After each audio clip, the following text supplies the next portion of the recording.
To the gentleman from New York, Mr. King. The gentleman from New York is recognized for 3 minutes.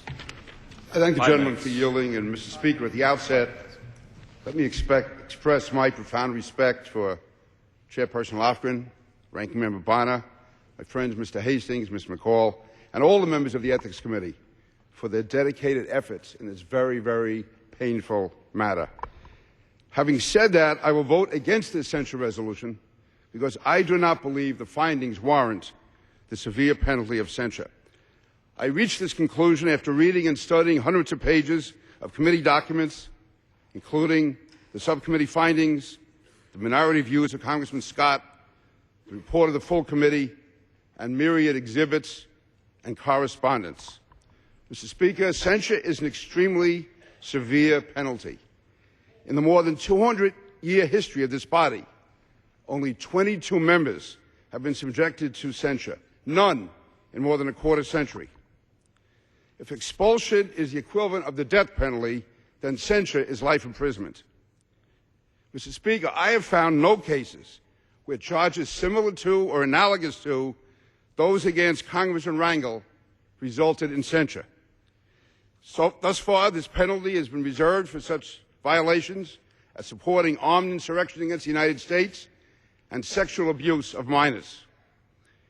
In Congressman Rangel's case, as Mr. Scott pointed out, the committee chief counsel has said he found no evidence of corruption, and the committee report itself said there was no direct personal gain to Congressman Rangel. Mr. Speaker, my religious faith is based on Scripture and tradition. My training as a lawyer has taught me to respect precedent. Why today are we being asked to reverse more than 200 years of tradition and precedent? There is no doubt that Congressman Rangel has violated rules of this House, but these violations are malum prohibitum, not malum in se. There is no evidence of finding of criminal intent, no mens rea. As Congressman Scott pointed out, it was public record that Charlie Rangel was living in the rent-stabilized apartment. That was hidden from nobody. It was public record that his campaign headquarters was in the rent-stabilized building. It was hidden from nobody. It was also public record that Charlie Rangel had the home in the Dominican Republic. It was public record that Charlie Rangel was trying to obtain funding for a public university in his district. Nothing was hidden. So where is the criminal intent? And that is why I strongly believe the appropriate penalty is a reprimand. Why are we departing so significantly from tradition and precedent in the case of Charlie Rangel? Certainly it can't be because of who he is or what he's achieved in his life.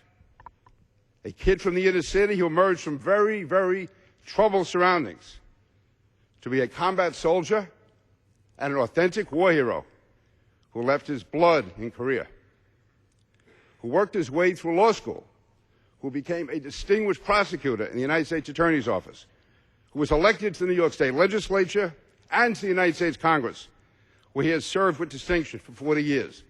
Now, unless my Republican friends get nervous, let me make it clear. While Charlie Rangel is a friend and colleague, we disagree on virtually every issue. I can't begin to tell you how many times Charlie and I have gone at it and debated over the years on local news shows back in New York. Maybe not as bad as my debates with Anthony Weiner, but they are very significant debates. But during that entire time, I have never heard anyone question Charlie Rangel's integrity, nor have I ever seen Charlie Rangel treat anyone with disrespect, which is very unusual for somebody in his high position, as many of us know, whether it be flight attendants, cab drivers, staff members, or the guy on the street corner on 125th Street.